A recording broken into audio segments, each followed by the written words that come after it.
Hi, everyone. Welcome again to Imperium Powerhouse podcast. Our guest today is Jamie, and Jamie's journey has been very adventurous. So I think it's now best to just wait for Jamie to give us a little bit a brief about his journey, and then we can just dive into the questions. Hi, Jamie. How are you doing? I'm good, thank you.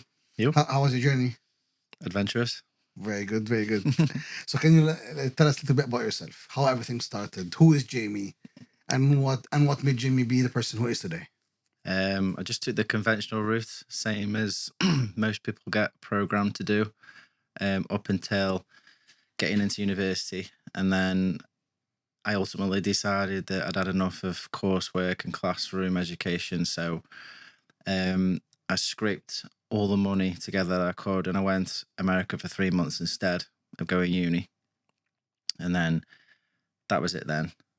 Something changed while I was over there, and since that day I've kind of been gearing towards something different. And then fast forward all these years and I found myself full-time property investment sourcing in Stoke-on-Trent. I also cover crew as well. Where are you originally from? Which part of the country? Stoke-on-Trent. Stoke-on-Trent. Born there, yeah. And how do you find Stoke-on-Trent? I found it great for work. It'll always be home, but I do want to live abroad eventually. So I'd like to holiday back there just to see friends and family.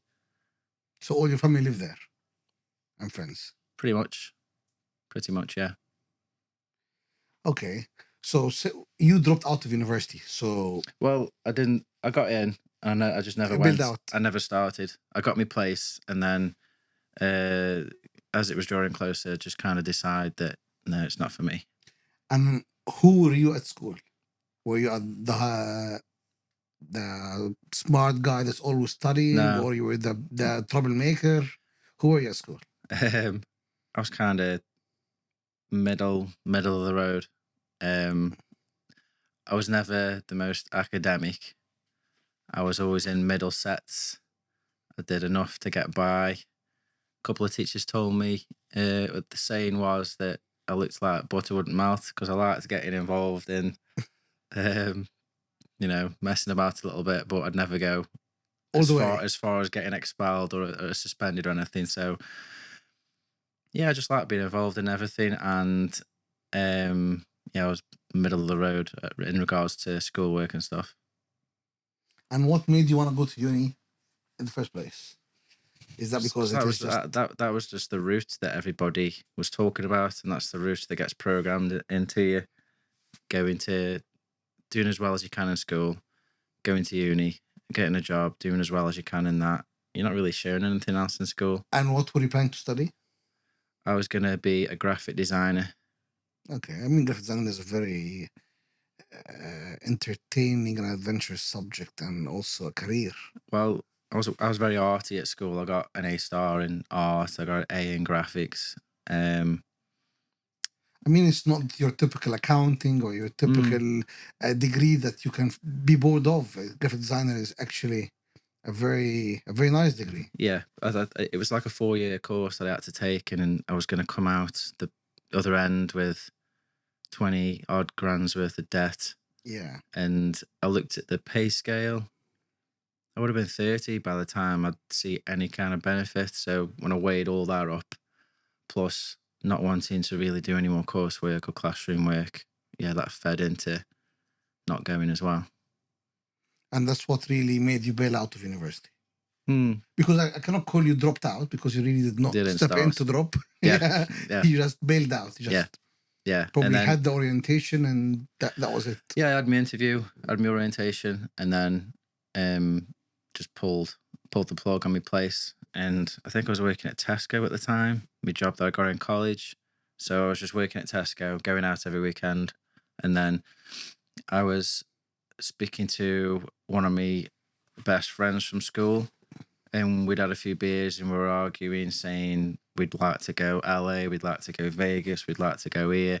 And they were all in North America, like from West Coast to East Coast. And I said, well, I'll go, I'll do it. He's like, well, I will. I was like, no, you won't. No, you won't. Nobody does.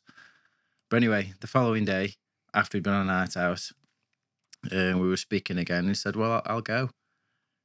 So we set a date, which was straight after Christmas, and we set ourselves 4 months to sell everything we could and scrape as much money together. And then we went in January. How much did you manage to scrape and Scraped put together together? Yeah. £6,000. But back then, I mean, I think I was 19. How long ago was that? I'm 37 now. It was like 18 years ago. yeah, it was like 2008, 7. So Right. £6,000 were still with the conversion, probably was 0.6 back then. Well, was good money. It Sorry. doubled. It doubled. So, got about, what did I say? £6,000. No, it must have been £3,000 that I scraped. $6,000. Yeah, so I had just over $6,000 to last me the 3 months, and it did. And you wanted to go there just as sort of an adventurous trip, just to go there and explore, or you wanted actually to go there and maybe move to the US? What was your actual goal? At that point, I'd never gone long haul.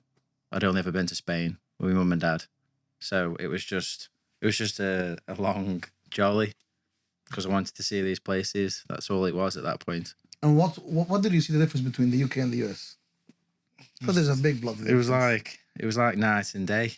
Well, every state I go in North America, it's like walking on a film set.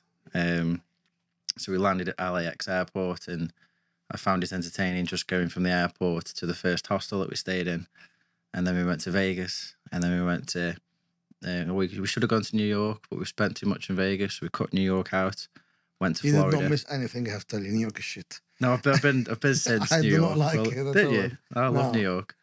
But then from Florida, we went all the way down and finished off in Miami for spring break. Every aspect. And you did not ever think that it's better for me to stay here. Let's just move from the UK and relocate to the US. Yeah, well, when I got back, I looked into just moving across, but I found that in order to get a visa, you either had to go in a lottery and just be pulled out like a lottery ticket, or you had to get a company to sponsor you, and then they had to prove that you did the job better than any other American citizen. So it was, at the time, when I was in me, late teens, early 20s. It was hard. Yeah, I didn't see a route in. Looking back now, knowing what I know now, there is routes in that I could have taken, but at the time, I was a kid still. And how did traveling affect you or change you? I mean, like Jamie, before going to the US for 3-4 months when he was a teenager, 18 to 20 years old, and Jamie 6 months later or 4 or 5 months later. It was like night and day. I had to figure out a way to do long haul travel every year, first and foremost. And then I ultimately knew that one day I will live abroad, whether it be America or somewhere else. So you still want to live abroad now? Mm-hmm. Absolutely. What's your plans? Pardon? What's your plans? Well, the first one is to have a holiday home somewhere in my favourite place. And then... What's your favourite place? I haven't been everywhere yet. So you're still discovering? Yeah. Okay. Yeah, because me youngest son, he's 9 years old. He's in year 5. So when he's self-sufficient, when he's left high school in about 6 or 7 years, that's probably when you're gonna make a decision to move. Yeah. What was it like to partner up with your parents? It was great because I've got a fantastic relationship with my parents. I was just bouncing the idea off them because when I come back, can you tell us more about this? So what do you actually do with your parents? Just what did I do? Yeah. So what sort of business? What sort of partnership it is? I was doing my trainee project management job, working for a logistics company, and I was looking for ways to get ahead, get this passive income that people were spouting about, and looked at property. I knew that people had done property before and it's very common. So I ordered a book, read the book, told my dad about it, that I was thinking of getting into property somehow. And my mum and dad then sat me down and said, well, we'll do that with you. We'll refinance our home to pull out equity, and then you just split the difference in the mortgage payment. So that's what we did. So we'd buy How long ago was that? 2012, I'll say Okay. 2012-ish. So we'd just buy the first little 2 up, 2 down terraced house we bought for £38,000 cash, and you can't Mortgage, anything under 50, really. Right. just bought it cash, so you can't buy them that cheap in Stoke anymore. The new cheap house in Stoke is about 75 grand. So me and my dad would do the work. We were both working full time, and we were just flipping houses. We'd probably do 2 a year, and then we did that for about 4 or 5 years. And obviously, my dad was in his 50s, so at one point he's like, I can't work 7 days a week anymore. So I said, yeah, that's fine. It's understandable. We split the pot. He took off, I took off. I bought a couple of buy-to-lets, and I did some education in property investing, and that brought me up to 2009. And I was enjoying working as a project manager. I was working for an events company then, working across Europe. So beginning of 2020, I was in Paris delivering 2020 or 2009. 2020. So the flipping with my parents took me up to about 2019. 19, okay, yeah. I was enjoying project managing, doing property stuff on the side. Beginning of 2020, I was in Paris delivering an event, and that's when COVID happens. yeah, everybody was spouting off about COVID, and just kind of wrote it off. And then, And how did COVID affect you? well, when I got back to the UK, I went back into the office, and they had a big screen up, and there was just the tallies of the amount of cases that were being reported, just going up and up and up and up. And then there's a big events show called CPI. I think it's still based in Madrid. That was one of our biggest events that we used to go to. That got cancelled. And then straight away, I knew that if that's getting cancelled, everything else is going to get wiped. So The job is not gonna. yeah, I was only back a couple of weeks, and then we all got put on furlough. We were one of the first industries to go down. And then how did that change you? I mean, Well, you got put on furlough. You have now a couple of properties on buy to let. You have some good education about properties and property investments. Yeah. And then you now have all the time in the world. Yeah. So what did you start doing? Well, the first couple of weeks, I kept Googling what furlough meant. And my wife was just saying, well, you get 80% of your wage and you've just got to do nothing. I was like, there's no way that's right. But after a couple of weeks, it sank in. And the first lockdown was fantastic. The weather was nice. Yeah. Nobody was doing anything, so there was no fear of missing out. And I was just chilling at home with my wife and my son. My son was 4, so I had like a solid 3 months of just being at home and doing whatever he wanted. But after the 3 months, I was just thinking, I can't carry on doing this. I've got to do something. So I knew that people did well in property sourcing, but I just couldn't get my head around it. Why someone would, trust me to go and find them a house that they wanted to renovate and rent out. But I started to look into it, and then I went round to all big sourcing companies up and down the UK, and I just added myself to their newsletters, and followed all their stuff on social media. So they were just sending out free information, and that's all it was at that point. And then one company sent out a newsletter saying that they wanted to partner up with people in certain areas because they had loads of investors and they needed reliable people who'd renovated houses before, and they could just, join forces. Yeah. So I emailed back asking a bit more information, and they just come back and said, oh, it's only certain areas, and they reeled off the areas, and Stoke-on-Trent was one. So I said, well, I live in Stoke. So we ended up having a few Zoom calls, and then the MD, the sales manager, and the acquisitions manager, they should have came to Stoke for a meetup, but it was full COVID still, so you couldn't go into anywhere. The sales manager and the acquisitions guy, they got struck down with COVID, so just the MD came. The weather was vile. It was blowing in sideways. We were sat on McDonald's car park on his laptop, and he was showing me, What they do? yeah, what they do, what the process is, what the specification they go to. And we both ended up getting car fines because we parked on McDonald's car park longer than an hour and a half that we didn't know about. So the whole day was just, it was just grim from start to end. I had to book some viewings for us to go to, and he just walked around, and I had a clipboard, he had a clipboard, and we were comparing notes about how we'd price renovations and stuff. And then we ended up putting offers in on a couple of houses, and we got one. So I just said to my wife, I says, well, we've got one, and we'll just see how we go. And the idea was that we get 2 houses. They'll keep tabs on me. They'll watch what I'm doing. They'll give me the specification that they wanted So doing to. basically, they're gonna buy the property and they're gonna hand it over to you for you to do all the work. Well, they don't buy it. I secure it with their details, but as soon as I've secured it with the agent, it gets sold to one of their bank of investors because they've got like 16,000 investors. Wow. And then you do all the works, all the refurbishments. Yes. Yeah. Okay. So I do that on the first 2, take no fee.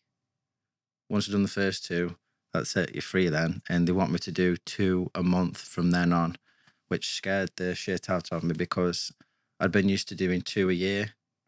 I liked, managing, knowing the electrician was going to be here on this date, the plasterer was going to be here on this date. But if he's not finished, I'm going to have to push the plumber back. I was in control of all the contractors, but doing 2 houses a month is a lot. Yeah, I wouldn't be able to project manage.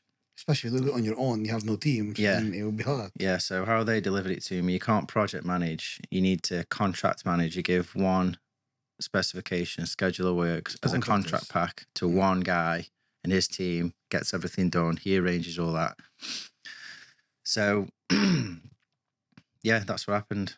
Got the first 2, went through the process, and then they just said, right, aim for 2 a month now, which I got to in less than 12 weeks. In between 8 and 12 weeks, I was doing 2 a month. And how many you did this year? This year? No, I mean like that specific year. When you started working with them after you delivered the first 2. After I delivered the how first 2. How many have you done on that year? I did about 21, 22 properties in the first year. Okay. And did you get a good cash out of that? I mean, yeah, from the 3rd property onwards, yeah, we were splitting the fee down the middle. Okay. And because it got that busy that quick, I just never went back to the job. And that's what you're still doing up to now? Yep. Yeah. Okay. With the same company or with different companies? I'm still doing it with the same company. I do it with a second company now. Plus, I've got my own investors. Because up until October last year, I didn't put anything on social media. Absolutely nothing. So, talk me through it. Mhm. We have an investor. Yeah. Investor will come and approach Jamie. Jamie, I want to buy some properties in Stoke-on-Trent. Yeah. Jamie will get out, will go and find some properties, and then he will list, for example, 10 properties to the investor, and then the investor choose which one he wants to buy, right? How does it work? If an investor approaches me, there'll be a couple of questions to kind of qualify the investor. I'll just state that I cover Stoke-on-Trent and Crewe, specialise in buy-to-lets, BRRs, so buy, refurbish, refinance. Yeah. I've done HMOs, but I've never really liked HMOs, and from getting, with how busy that I've got and how busy that I'm getting and how much my workload spiraled in the past, I've cut HMOs out now, just focusing on buy-to-lets. And BRRs. Yeah, buy-to-lets, BRRs. I will discuss whether if they've invested before, is it the first one? Proof of funds, are their funds ready to go?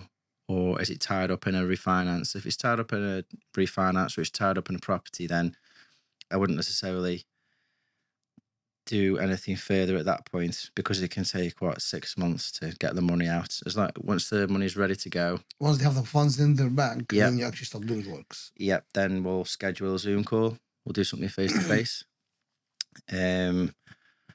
It's an opportunity for them to ask anything that they want.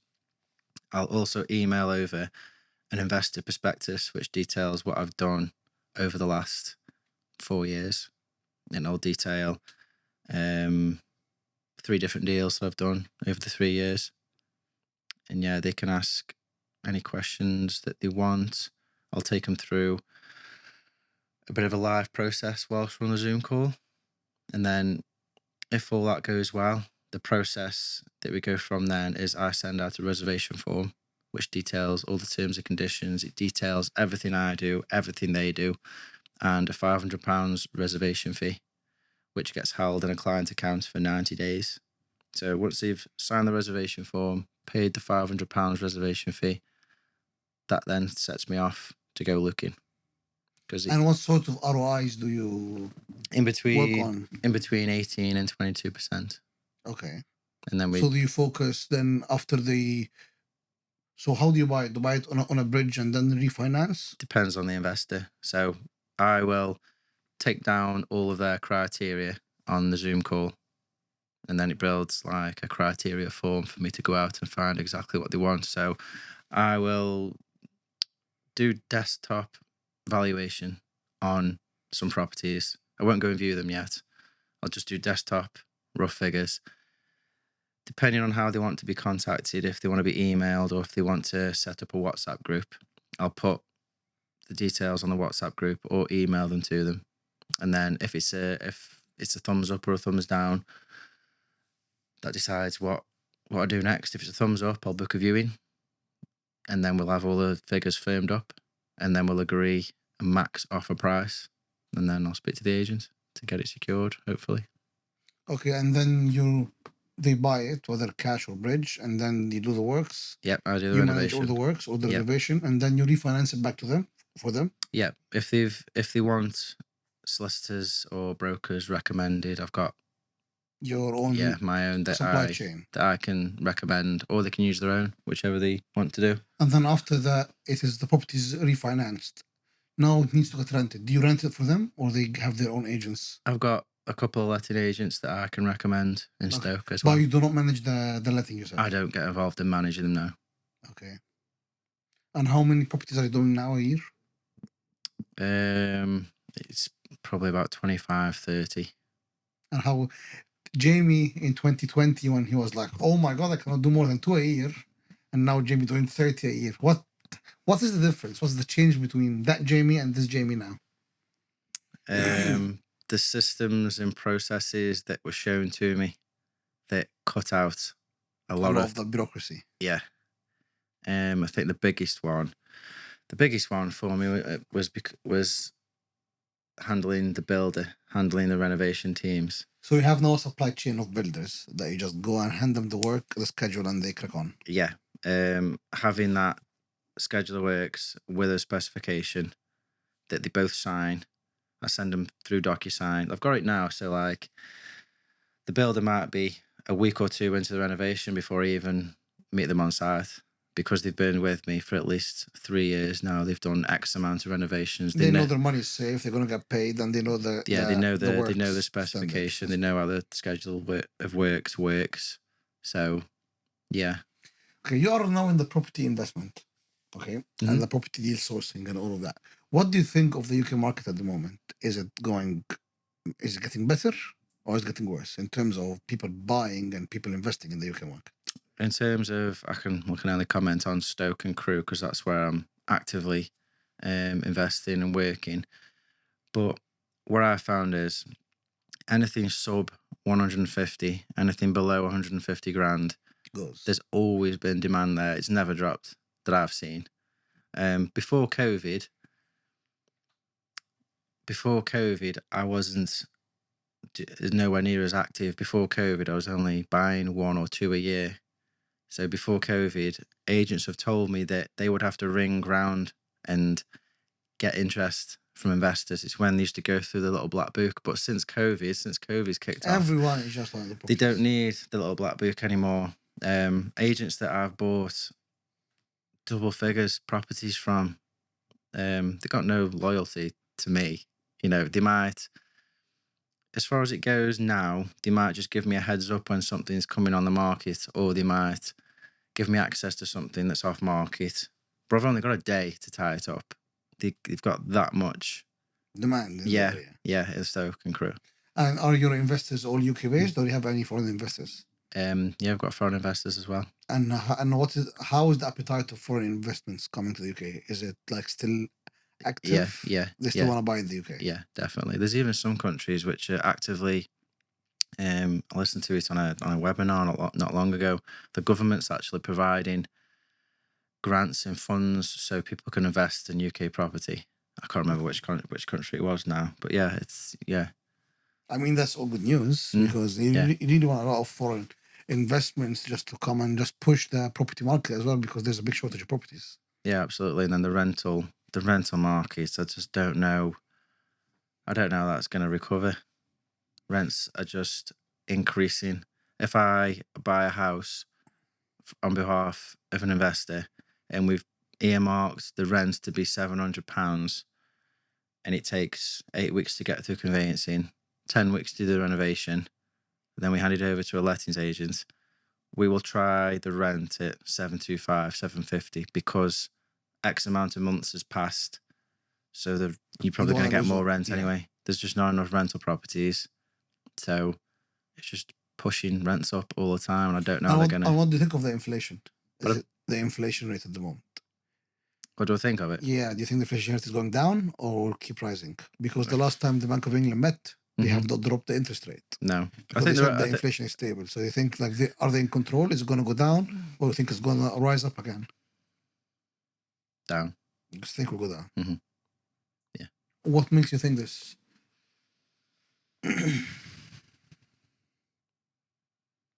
It's anybody's guess, really. Okay. Based on how's your career going now, what do you think the future looks like?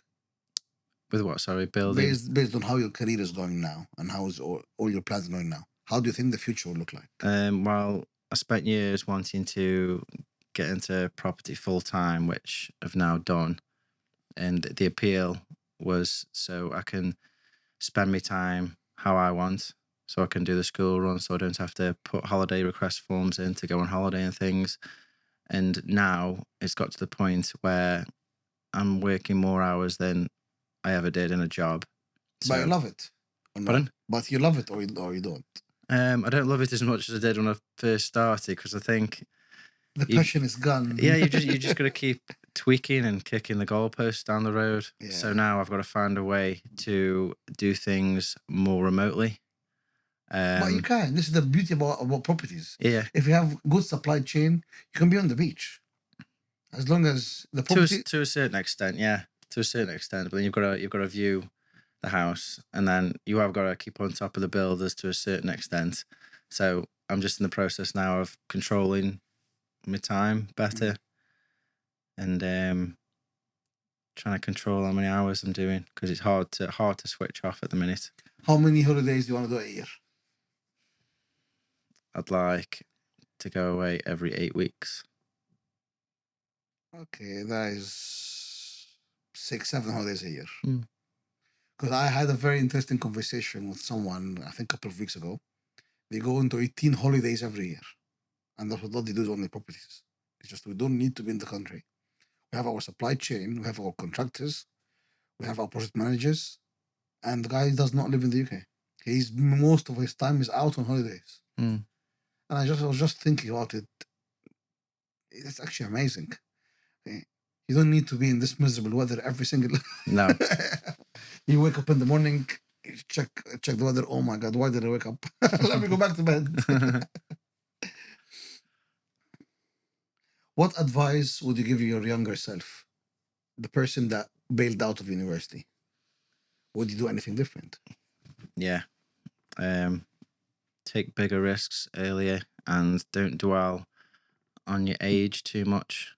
I spoke to a young lad, I think he's only about 25, and he said that he'd only just pushed the boat out and gone into sourcing and started approaching people about, because he sources HMOs, I think.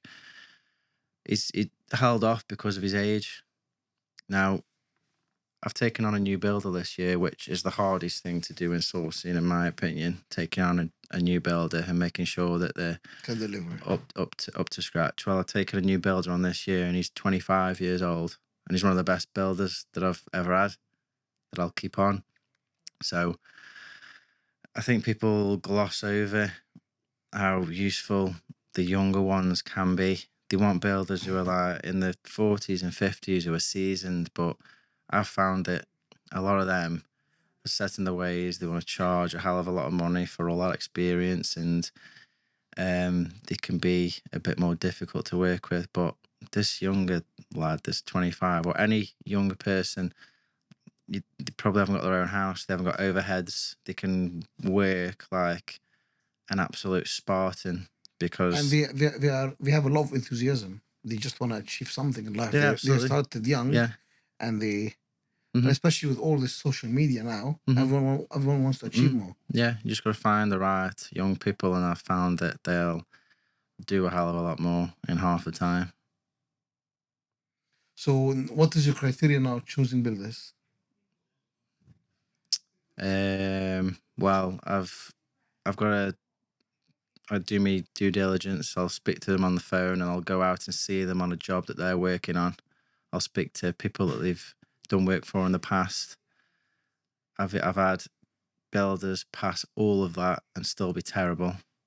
I've had to sack 2 builders off site. But now, if I was taking on, I'm sure I will have to take on, More builders. yeah, at some point.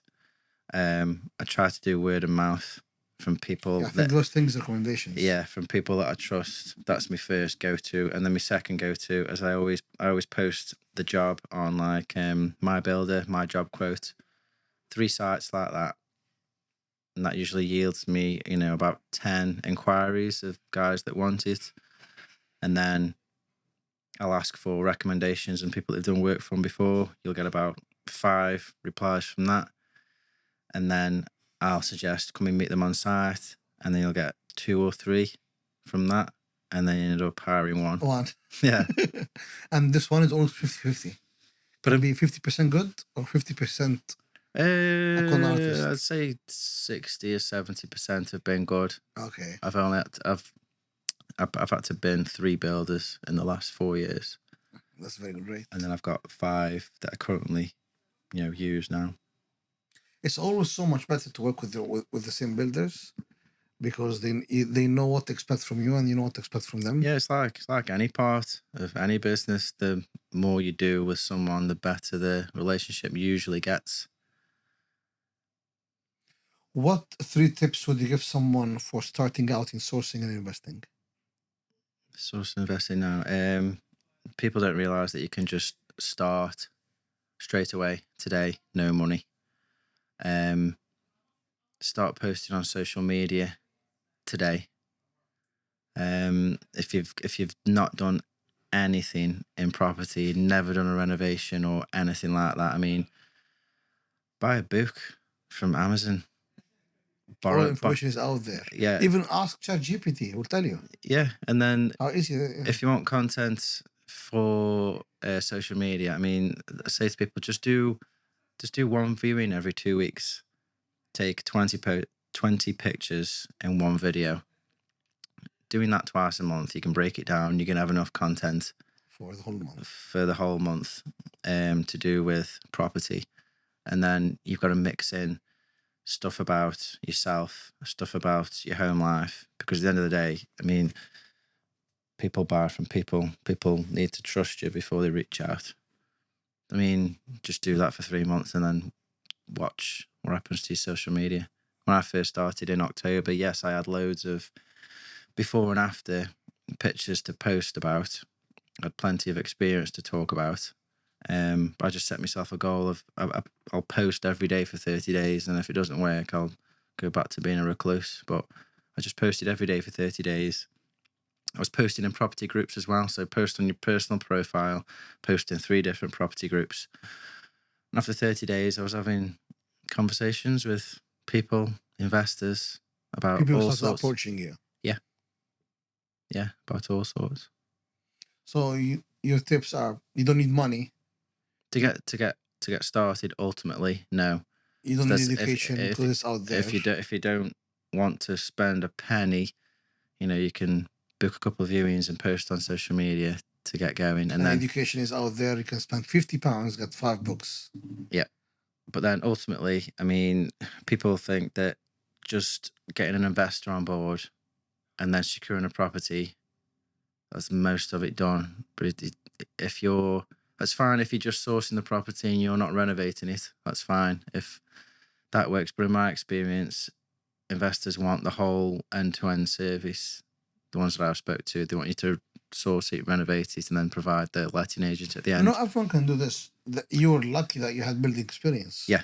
A lot of people don't have. They don't know Exactly. So what's first fix and what's it's second fix. I it's mean, like yeah, it's only it's half. not for everyone. Yeah. But I think the property sourcing is doable and it's easy. A lot of people can do it if they can learn the basics, how to find the good property, how to do the desktop valuation, and then they can sell it to investors, and then they just get their commission. Or I think that is easy, really doable by a lot of people. But then Yeah, when it absolutely. comes to actually do the actual innovation, I think that's where you are unique, because I've heard about a lot of property sourcing companies, a lot of individuals that do property sourcing, but they do not do renovations. Yeah, it's only half the battle getting an investor on board, securing a house. A lot of people are offering the full end-to-end service. If you've never renovated a property before, and then you come to renovating the property, and you don't know how to schedule it right or price it right, that can be the hardest part. So you give the investor the cost. So you tell them, you're going to buy it for this amount, you're going to spend this on refurbishment. Yeah, when I send a deal over that I suggest that we go for, I'll send over the full property details, address, EPC if it's got one, Property appraisal. yeah, the full deal stacker with every cost on, even my fees, everything, nothing's hidden. Full photos from the viewing, walk around video, sales comparables, rental And how comparables. do you do the pricing for the works? Do you have a QS, or you just talk to your builders, or that's from your experience? Well, I do it initially. You do it. Yeah, I just price renovation from the viewing. Okay. And then when I get the keys, first thing I do is go to the property, fit a lockbox, and I'll go around, do the schedule of works. Then I'll send it to my builder. Have you ever had that property before where you put an estimate for the works and it exceeded it? Exceeded it. Yeah. And what was your investors' Um, take on that? Were they angry? Were they happy? Were they just, it is what it is? No, if it's my fault, I've either sorted it with the builder, or they've done me a favour, or it's come out of my fee. If it's something completely unforeseen Then the that investor has. that I can't see and the surveyor has missed, then I'll discuss it with the investor, and I'll say, you need to have a word with your surveyor that you appointed and ask him why he's missed that. And then even I've never had a particularly hairy situation. Even when the surveyor has missed something, I'll tell the investor will, take it up with the surveyor, and then he'll come back to me and say, what do you suggest doing? I'll be like, well, it's going to cost about £800. This is so. I've gone around the renovation. I'm just like, if you get rid of the floor tiling in the kitchen and the bathroom and just go with vinyl, that'll save some. If you get rid of the tiled splashback in the kitchen and just go with an upstand, that'll get rid of some. And then if you do this, this, and this, we'll probably be able to scrape the £800, together to sort this out. So as long as you've got a solution to I get think a around solution it. and also clear sort of communication between you and the investor, because as you said, people buy from people. Well, yeah, I like to set up a WhatsApp group with every investor, so it's easy to just chuck walk around videos on there, pictures for tiles or flooring, or I'm yet to meet an investor who didn't want to set up a WhatsApp group. So just I send at least one walk around video each week on top of any other bits that they need to know. And how long is the refurbishment journey usually on any project or on the majority? If it's a small, straightforward renovation, it can be 4 to 6 weeks, but generally it's about 8 to 10. Okay. Now some controversial questions. Mhm. Does traveling offer better life experience than a degree? Yeah, I'd say so. Definitely, 100%. Will you advise your son not to go to university but to travel the world and just learn? I won't advise him not to go to university because since I'm always learning each year. I know that you can do a university degree and take a gap year and go Yeah. to other universities. When my son hits high school, I'm gonna coax him and bribe him into reading certain books that I've read over the years. I'm gonna get him to read them in high school. I'm gonna probe him with questions, and I think you've just got to try and get your kids to find that thing that they absolutely love doing. And I never found that. If you can find it, the earlier you can find it, the better. And then I'll just try to guide him to monetize that. Was quitting the university to travel a reckless decision or the best move for your personal growth? Best move in my life to date. Okay.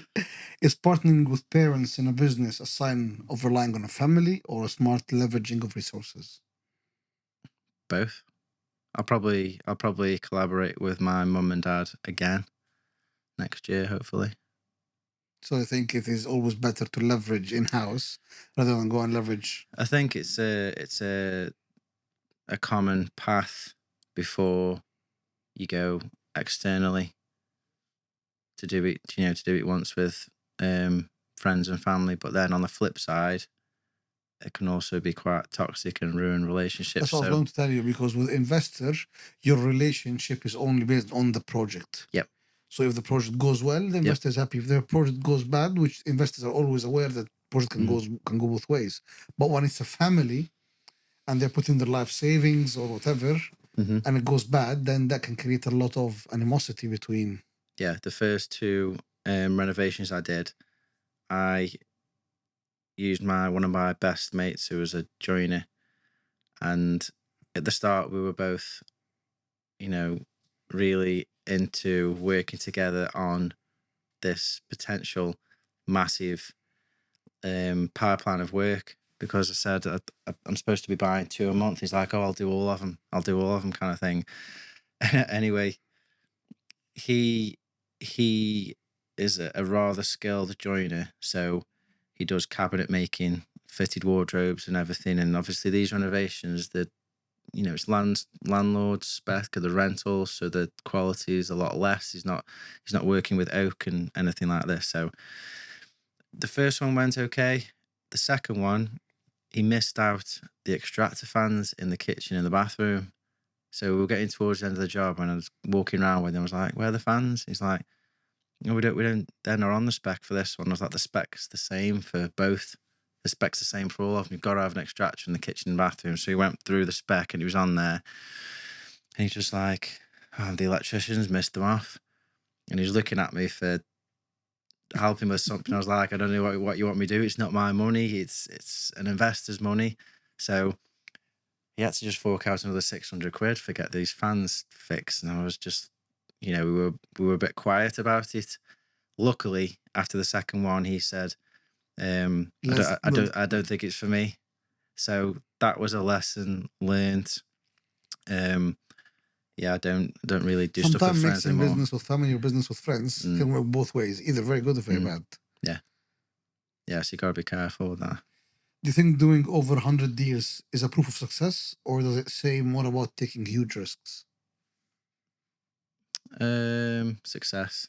Success. Yeah, definitely. What is your definition of risks? Do you think you have done any big risk in your Oh yeah. career that has turned out to be good or bad? Yeah. Deciding to go into sourcing full time, and not go back to my job. But my wife pushed me to do that. Is she happy now with this decision? Yeah, absolutely. Okay. Absolutely. Yeah, definitely. Because my wife pushed me into it and told me not go back to my job. Doing over 100 deals is considered to be an achievement if it caused significant personal professional downsides along the way.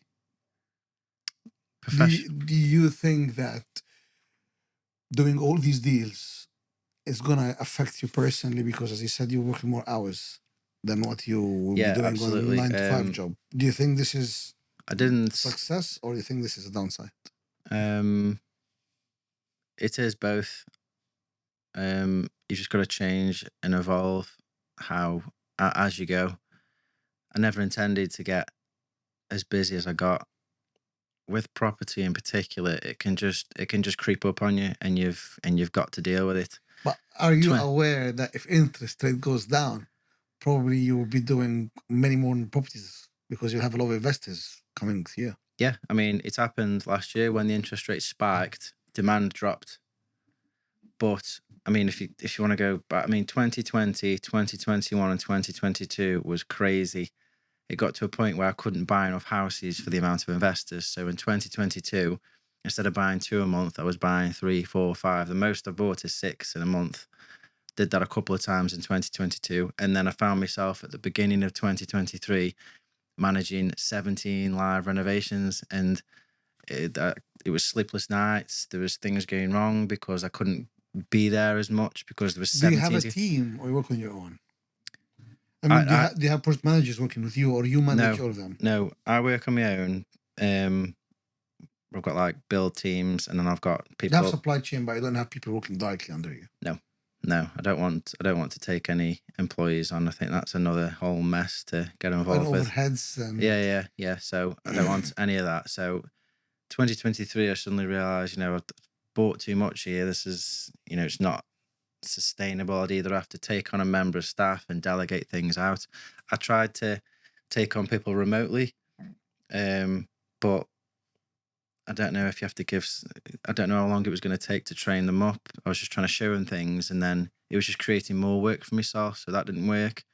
So through 2023, my workload was mad, and then when the interest rate spiked, demand dropped off. And then you leveled. But then I leveled off my workload. And then from 2023 through this year, I'm a bit more picky with which investors I work with. Are you pro investors with big money or small money, or it doesn't matter? I mean, like, would you prefer an investor that will come and tell you, I want to buy an office building and convert it to flats? Or you like the investor that want to buy one property, renovate it, and rent it out? Best investors I like to work with now are ones that want to buy 2 to 4 buy-to-lets. They say you don't want any bigger, just cause more headaches. Mm-hmm. Yeah. So I'm trying to work with investors who've got a bigger cash pot, just work with less investors and do the same amount of properties. Like 2 a month is more than enough. Do you ever think to move into the Southeast? Or I think Southeast market is just so over. I think if moving area, I mean, if you show me a listing in Stoke-on-Trent, I can generally know everything about what the ceiling value is on that street. If a listing comes on and I can see the price of the house and whether it's a terrace or a semi or something, I can generally get the gist of whether it's worth having a quick look at. To get to that level and move to another area, it's going to take quite a bit of time, and Stoke-on-Trent and Crewe yields me more than enough. So you're happy there? Mm-hmm. Yeah. Because the Southeast is beautiful. London and Kent and Essex are amazing, but the market here is crazy. Yeah. It's crazy. Yeah, I've had many people, because I post deals on social media. I just agreed a 2-bed terrace property for 68,000, and the guy that's taken that, he's got investment properties in London as well, and he says something like that in down south will be like 280, 290. Easy. Yeah. What is the normal or the average rental yield in Stoke? Rental yield, well, I won't look at anything less than 8%. You don't get this down no, south you don't here. Get down south, no. If you got 5 or 6%, you're a hero. Yeah. Yeah, that's why. Definitely. Minimum 8%. And what about capital appreciation? I don't get many investors looking at capital appreciation, they want net cash flow of like between 300 and 350 a month. That's what they generally go After pay for. mortgage. Yeah, after everything. Yeah. But for example, from your experience, It's if you bought a property in 2000, the ones that you bought and flipped, okay, let's say you bought them for 38, you said you spent on it maybe 20 grand, 30 grand to do the works, then was worth maybe 100 after that. This property that was worth 100 that you sold in 2015 or 2014, for example, how much should be worth now? Do you think that there's good capital appreciation there, or I bought a property for 55,000 in Stoke in 2018. I had it remortgaged before Christmas for 120. and this same property now, how much do you think it is? Still 120 or gone up? Yeah, because I did a renovate. It was a 2-bed with a downstairs bathroom and an upstairs disabled shower room. So I took out the shower room and made it into a 3rd bedroom. So that bumped the price Price up up. again. But yeah, before COVID, I mean, there's been serious capital appreciation in Yeah. Stoke and Crewe. I think it will all depend now, honestly, on inflation. If inflation goes down, we'll find a very good property market. Yeah, I mean, I don't really like commenting on inflation because the government's just all over the place. But I can only, you'd like to say that it's going to stay stagnant or keep reducing. So the interest rates, they can only creep down as we go now, I mean, surely. like the federal bank in the US dropped it down last month. Yeah. The Middle East dropped it down last month. The UK kept it as it is. I don't like commenting anymore because the last 5 years, it's been like some kind of spoof movie Yeah. of, how everything's been.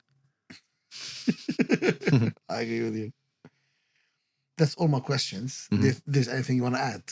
I don't think so, no. I think we've covered Did you most. enjoy your time here with the Pin Powerhouse Yeah, podcast? absolutely. Yeah. It was great having you as a guest.